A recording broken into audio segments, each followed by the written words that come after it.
Kent City, Ohio. Please hurry. Please hurry. What are you seeing?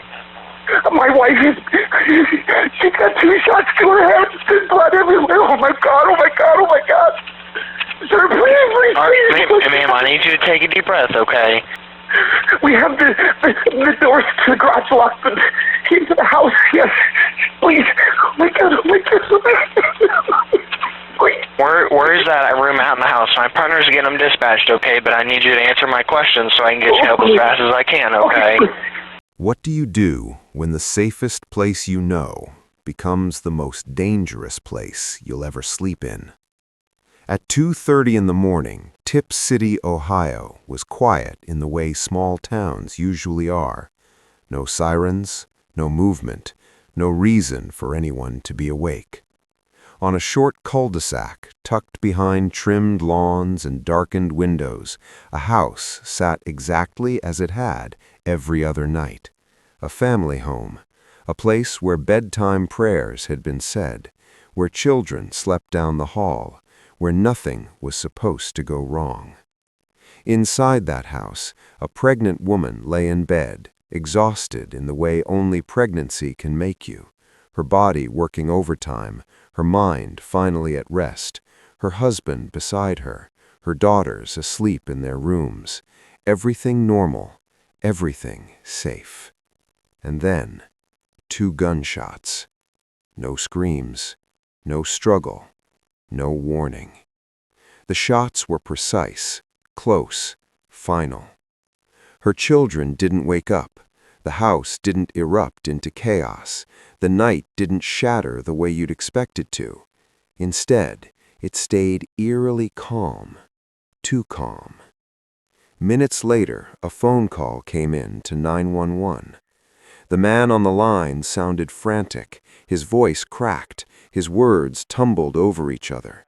He said someone had broken into his home, said his wife had been shot, said he didn't know what to do. He cried, he begged, he panicked.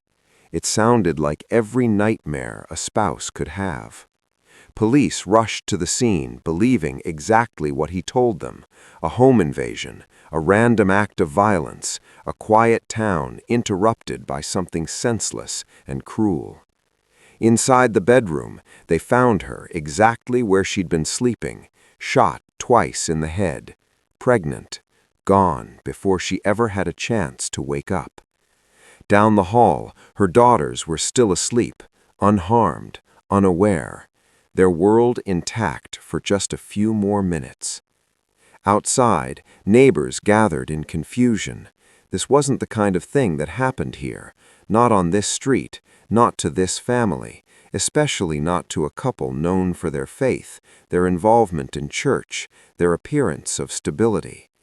The story spread quickly. A burglary gone wrong, a mother killed while protecting her family, a husband left behind to raise his children alone. And for a moment, everyone believed it. Because the lie didn't sound like a lie. It sounded like a tragedy. But there was something off, something subtle, something buried beneath the tears and the chaos. Because when you listen closely, some performances reveal more than the truth ever could. And the very call meant to prove his innocence would become the first crack in everything. Because what if the danger never came from outside the house at all? How do you tell the difference between real panic and someone playing a role for their life? The 911 call became the spine of the case, long before anyone realized it. At first, it sounded convincing. A husband in shock, a man stumbling over his words, breath catching, voice cracking, the kind of sound people associate with sudden loss, the kind of sound no one wants to question. But investigators would listen to that call again and again and again, and every time it unraveled a little more. He didn't just say his wife had been shot. He said how many times. 2. He didn't just say she was hurt. He said where. her head. That detail matters, because in genuine chaos, people speak in fragments. They guess, they panic, they don't inventory wounds with precision. But he did, calmly enough to be exact, clear enough to be specific. Then came the children. The dispatcher asked about them almost immediately. Where are they? Are they safe? Are they breathing? There was hesitation. Not urgency, not fear. Hesitation. He didn't rush down the hall. He didn't shout their names. He didn't break away from the call in terror. He had to be told, more than once, to check on them. When he finally did, he came back with an answer that didn't match the situation. They were still asleep. Think about that. A woman shot twice in the head, gunshots fired inside the house, an alleged intruder loose somewhere nearby, and the children never stirred.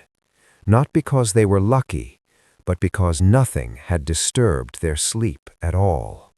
For 7 minutes he stayed on the line, crying, describing her body, saying her face was pale, saying he touched her leg, saying her name, performing grief while standing over the woman he claimed to love.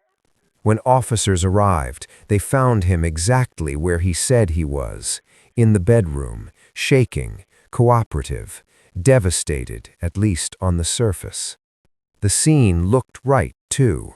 A garage door open, a freezer shifted, a side door that appeared forced. It fit the story, just enough.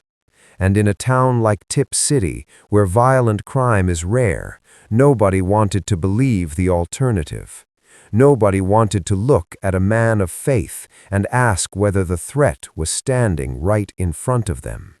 So they didn't.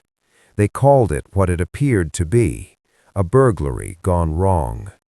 But here's the thing about performances. They're exhausting, and eventually they slip.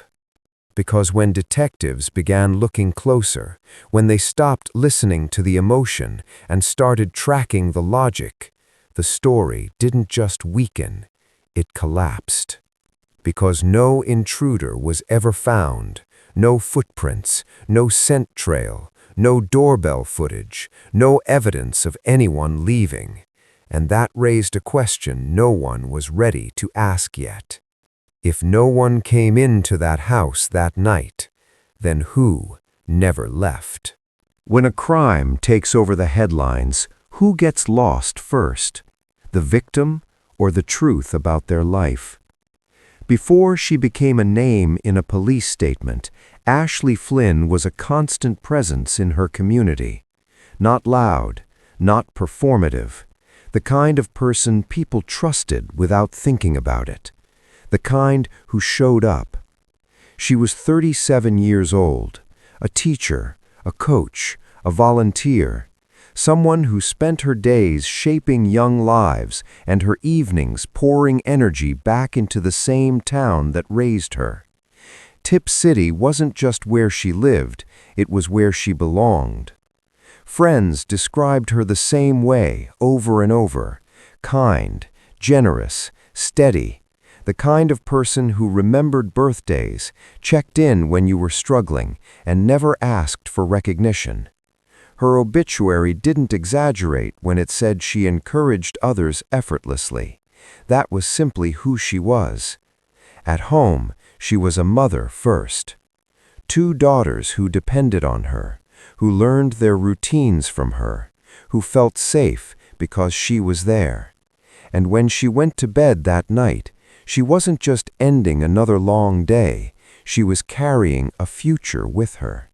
She was pregnant, a 3rd life on the way, another life woven into plans that would never get the chance to unfold. Names considered, rooms rearranged, a family quietly expanding, even if it wasn't perfect. And that's what makes this part unbearable. Ashley didn't live recklessly.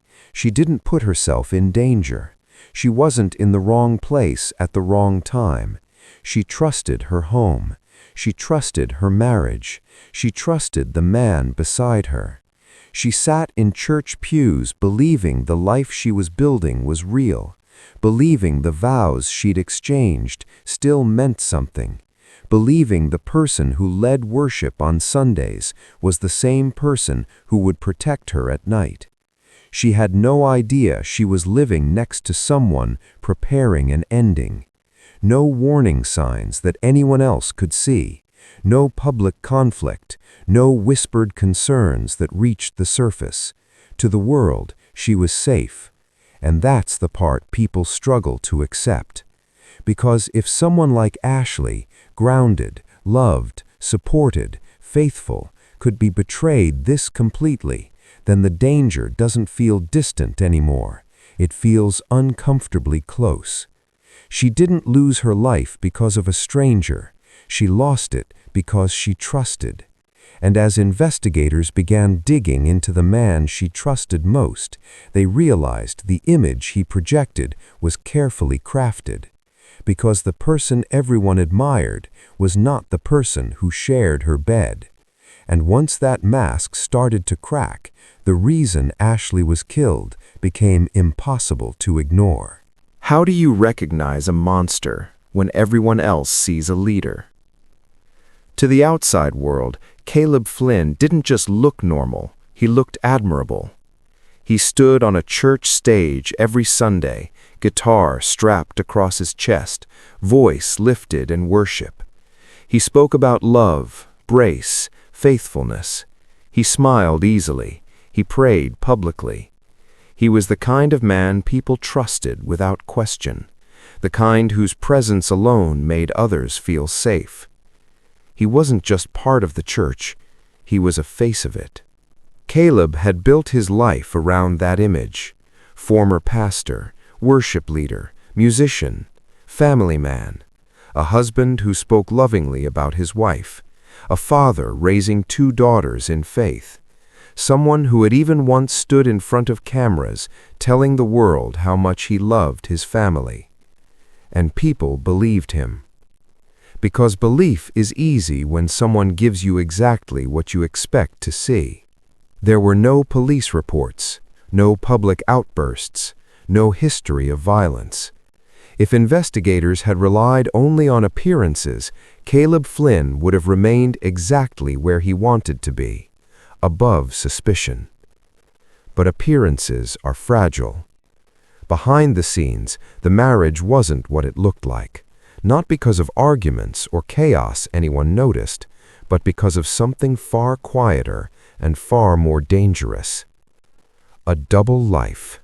While Ashley trusted him completely, Caleb was cultivating another version of himself, one that existed away from his home, hidden behind rehearsals, church responsibilities, and shared spaces that were never meant to blur boundaries.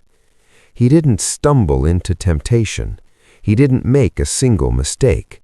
He maintained it. Week after week, he stood beside someone else on that stage, singing about devotion while betraying it, smiling at the congregation, glancing toward his wife in the pews, living 2 truths at the same time. And the longer that kind of lie survives, the more desperate it becomes. Because lies like that don't collapse quietly. They explode. Divorce would have meant exposure, questions, judgment, a public reckoning inside the very community that gave him status. Everything he'd built, his reputation, his role, his identity, would have been stripped away. And for some people, losing the mask feels worse than losing their humanity. Investigators didn't see a grieving husband anymore. They saw a man with something to lose, a man under pressure, a man whose carefully constructed world was beginning to crack. And once they uncovered what he'd been hiding, the motive stopped being complicated. Because when someone believes their image is worth more than another person's life, the betrayal is already complete. And the affair, the secret he thought he could control, would become the key to understanding why Ashley never had a chance to wake up. For 3 days, the story held. A quiet Ohio town mourned. A church prayed. A husband was comforted. And Ashley Flynn was remembered as the victim of a random, senseless act, a burglary gone wrong, a nightmare no one could have predicted. That's what Caleb wanted. From the moment he dialed 911, everything he did was calculated. His voice shaking, his words frantic, his grief on display. He cried in front of officers. He accepted hugs. He let people pray over him. And for a brief moment, it worked. But lies don't fail because of emotion. They fail because of details. Investigators began replaying the 911 call, not listening for grief, but for knowledge. Caleb knew too much too soon. He described the number of shots. He described where they landed. He painted a picture no one had asked for yet. Then there was the scene itself. The garage door looked staged. The freezer had been moved, but not with the force a real intruder would have needed. Nothing was stolen. No trail, no footprints, no escape route. In a cul-de-sac filled with cameras, no stranger appeared on a single frame. Police searched the neighborhood. Nothing. Canine units tracked scents. Nothing. Drones scanned the area. Nothing. A random killer doesn't vanish like that. So investigators stopped asking who broke in and started asking a different question. Who already belonged there? They examined the weapon. It wasn't stolen. It was his. They reviewed timelines. He was home. They analyzed behavior. His reactions didn't match the reality of the threat he claimed still existed. And then they looked deeper, into his phone, his messages, his private world. That's when the affair surfaced. Texts, calls, a relationship hidden in plain sight, a secret running parallel to the life Ashley believed she was living. Suddenly, the crime scene made sense. Not a burglary, not a stranger, not chaos. Control. The FBI stepped in. The language from police changed. The public was told there was no danger, a signal that investigators knew exactly where to look. And once the mask cracked, it shattered fast. 3 days after Ashley was killed, Caleb Flynn was arrested. The man who had stood in front of cameras as a grieving husband was now standing in front of a judge, charged with murder, assault, and tampering with evidence. The lie was over. What remained was the truth, cold, deliberate, and impossible to explain away. Ashley hadn't been in the wrong place at the wrong time. She had been in the most dangerous place of all. In bed, beside the man who decided his secret was worth her life. An arrest doesn't end the damage. It just makes it visible. Once Caleb Flynn was taken into custody, the focus shifted from what happened to who was left behind. 2 little girls. They didn't just lose their mother, they lost their father too.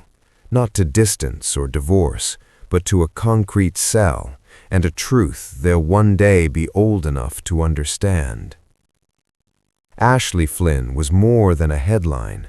She was a teacher who showed up early, a coach who stayed late, a mother who built her life around her children. And she was pregnant, planning, hoping, preparing for a future that was taken from her in seconds. In court, the reality became impossible to soften. Caleb wasn't just charged with killing his wife. He was charged with killing an unborn child, with staging a crime scene, with lying to police, with trying to rewrite the truth. bond was set high. Contact with his children was cut off. The judge made it clear, whatever image he once had no longer mattered. Outside the courtroom, the community fractured.